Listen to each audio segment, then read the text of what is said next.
अली जफर 18 मई 1980 को पंजाब के शहर लाहौर में पैदा हुए थे। अली जफर ने 28 जुलाई 2009 को पाकिस्तान के शहर लाहौर में अपनी मंगेतर आयशा से शादी कर ली थी। अली जफर ने 5 लक्सटाइल अवार्ड्स और फिल्म फेयर अवार्ड्स में नामजदगी भी हासिल की हुई है। इन्होंने बतौर मौसीकार अपनी पेशकश शुरू की और अपने इब्तदाई मजमुआ हक पानी से अपने गाने चन्नों के जरिए मकबूलियत हासिल की, जिसने पूरी दुनिया में बेहतरीन म्यूजिक एल्बम और आर्टिस्ट के लिए कुछ एजाजात नाम भी करवाए। इन्होंने अपनी अदाकारी की कैरियर का आगाज 2010 में बॉलीवुड की पैरोडी फिल्म तेरे बिन लादेन में मरकजी किरदार अदा करके किया, जो फिल्म इंडस्ट्री की औसतन कामयाब फिल्म रही। इसके बाद इन्होंने मजीद कुछ फिल्मों में भी काम किया, जिनमें मेरे ब्रदर की दुल्हन, लंदन टू पेरिस भी शामिल हैं। अली जफर को 2013 और 2014 में बरतानवी रोजनामा मैगजीन ने तैयारे में सेक्सीएस्ट शख्स होने का अवार्ड के लिए भी नामजद किया था। अली जफर ने लाहौर में पर्ल कॉन्टिनेंटल होटल में खाकागिरी से अपने कैरियर का आगाज किया। इसके बाद इन्होंने टीवी सीरियल में अदाकारी का आगाज कर दिया। इन्होंने गुलकार की हैसियत से 2003 में हक पानी के मजमुआ से तारुफ कराया था, जो एक कामयाबी थी और कुछ एजादात और इंतखाबात जीतने में भी इनके लिए काफी कारगर साबित हुई थी।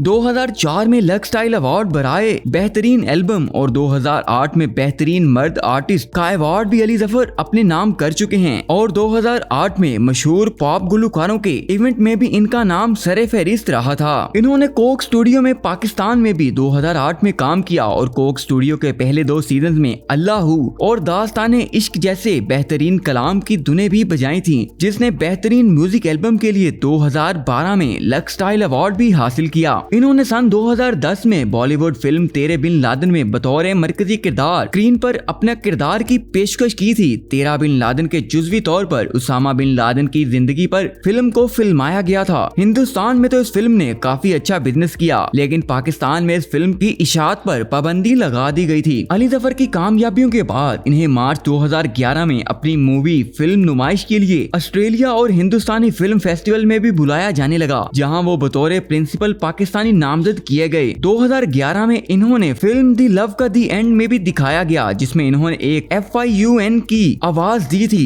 इसके अलावा इन्होंने फिल्म में मोहब्बत घूम के उन्वान से भी राग गाए थे। अली जफर ने PSL के लिए भी पहली 2 धुनें पेश की थी और इसके बाद इन्होंने आतिफ असलम के साथ मिलकर भी काफी काम किया और यौम दिफा के मौका पर म्यूजिक वीडियो यारान को गाया था, जो कि काफी मकबूल रही थी। अभी 1 साल पहले अली जफर की रिलीज होने वाली फिल्म दी तीफा एंड ट्रबल ने भी कामयाबी के तमाम रिकॉर्ड्स तोड़ दिए थे और अली जफर के लिए काफी कारगर साबित हुई थी। बहरहाल इस फिल्म की वजह से अली जफर को कोई अवार्ड तो नहीं अभी तक मिल सका, लेकिन उम्मीद है कि अली जफर के नए आने वाले प्रोजेक्ट्स अली जफर के लिए काफी कारगर साबित होंगे और मजीद अवार्ड अली जफर को जितवा देंगे। आपको अली जफर की बायोग्राफी कैसी लगी हमें बताएं कमेंट सेक्शन में। मजीद वीडियोस देखने के लिए चैनल को सब्सक्राइब कर दें और साथ मौजूद बेल आइकन के बटन को प्रेस कर दें, ताकि लेटेस्ट अपडेट्स आप तक बआसानी पहुंचती रहें।